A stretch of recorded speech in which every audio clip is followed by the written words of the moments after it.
মধ্যপ্রাচ্যে আবারও ভয়াবহ যুদ্ধের দামামা বেজে উঠেছে। আমেরিকা আর ইসরায়েলের একের পর এক আগ্রাসনের জবাবে এবার ইরান ভয়ঙ্কর পাল্টা আঘাত হেনেছে। আর সেই আঘাতে কেঁপে উঠেছে পুরো মধ্যপ্রাচ্য। তেহরানের ঘোষণা অনুসারে শুরু হয়েছে অপারেশন ট্রু প্রমিস 4 এর 63তম ধাপ। এই ধাপে আমেরিকার সাথে যুক্ত তেল শোধনাগারগুলোতে ভয়াবহ আগুন ধরিয়ে দেওয়ার দাবি করেছে আয়াতুল্লাহ মোস্তফা খামেনির বাহিনী।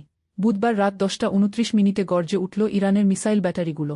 একের পর এক মিসাইল ছুটে গেল লক্ষ্যের দিকে। ইরানি সেনাবাহিনীর জনসংযোগ দপ্তর জানিয়েছে, এটা শুধু একটা সাধারণ হামলা নয়, বরং আমেরিকা আর ইসরায়েলের উস্কানিমূলক আগ্রাসনের বিরুদ্ধে এটাই ইরানের সবচেয়ে কঠিন জবাব। অপারেশন ট্রু প্রমিস 4 এর এই 63তম ধাপে তছনছ হয়ে গেছে আমেরিকার সাথে যুক্ত একাধিক তেল স্থাপনা। ইরানের পক্ষ থেকে বলা হচ্ছে, এসব স্থাপনায় দাউ দাউ করে আগুন জ্বলছে। তেহরানের দাবি অনুসারে কিছুদিন আগে ইরানের গোয়েন্দা মন্ত্রী ইসমাইল খতিবকে হত্যা করা হয়েছিল। তার সাথে আরও বেশ কয়েকজন কর্মকর্তাও শহীদ হয়েছেন। তাদের রক্তের বদলা নিতেই মূলত এই হামলা চালানো হয়েছে। ইরান আগেই কথা দিয়েছিল, দেশ রক্ষা করতে এবং শহীদদের রক্তের দাম দিতে তারা কোনোভাবেই পিছপা হবে না। বুধবার রাতের এই হামলা ছিল সেই কথারই বাস্তবায়ন। ইরানি বাহিনীর বিবৃতিতে আরেকটা জরুরি কথা বলা হয়েছে। তারা জানিয়েছে, ইরান আসলে চায়নি যুদ্ধটাকে তেল স্থাপনা পর্যন্ত নিয়ে যেতে। আশপাশের দেশগুলোর অর্থনীতির ক্ষতি করাও তাদের কোনো উদ্দেশ্য ছিল না। কিন্তু সমস্যা হল, শত্রুপক্ষ আগেই ইরানের নিজের জ্বালানি খাতে আঘাত করেছে। ইরানের তেলের স্থাপনা ধ্বংস করার চেষ্টা করেছে। সেই অবস্থায় ইরানের সামনে আর কোনো উপায় ছিল না।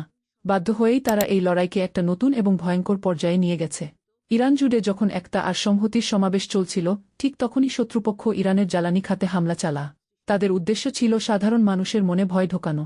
কিন্তু তেহরান বলছে, শত্রুর সেই ছলচাতুরি আর মিথ্যাচার শেষ পর্যন্ত উল্টো তাদের নিজেদের দিকেই ফিরে গেছে। এদিকে এই হামলার পর কাতার, বাহরাইন, সংযুক্ত আরব আমিরাত, কুয়েত আর সৌদি আরবে থাকা আমেরিকার সামরিক ঘাঁটিগুলোতে তীব্র আতঙ্ক ছড়িয়ে পড়েছে। বুধবার রাতের এই হামলায় আমেরিকার সাথে যুক্ত বেশ কয়েকটি জ্বালানি কেন্দ্রে আগুন লাগানো হয়েছে বলে দাবি করেছে ইরান।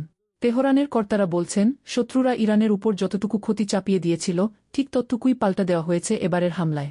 তবে এই হামলা শুধু তেল স্থাপনাতেই থেমে থাকেনি। দক্ষিণের দখল করা ভূখণ্ডে ইসরায়েলি সেনাবাহিনীর একটা বড় জমায়েতকে লক্ষ্য করে ছোড়া হয়েছে ইরানের ভয়ঙ্কর কদর মিসাইল। এই মিসাইলে একসাথে একাধিক ওয়ারহেড বসানো থাকে। ফলে একটা মিসাইল দিয়েই একসাথে অনেক জায়গায় আঘাত করা যায়।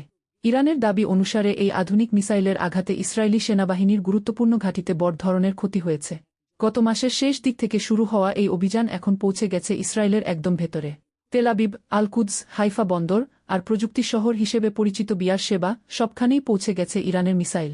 এমনকি নেগেব মরুভূমির কড়া নিরাপত্তায় ঘেরা এলাকাগুলোও রেহাই পায়নি ইরানের এই ভয়ঙ্কর হামলা থেকে। ইরানের এই পাল্টা আক্রমণে পুরো মধ্যপ্রাচ্যে এখন চরম উত্তেজনা চলছে।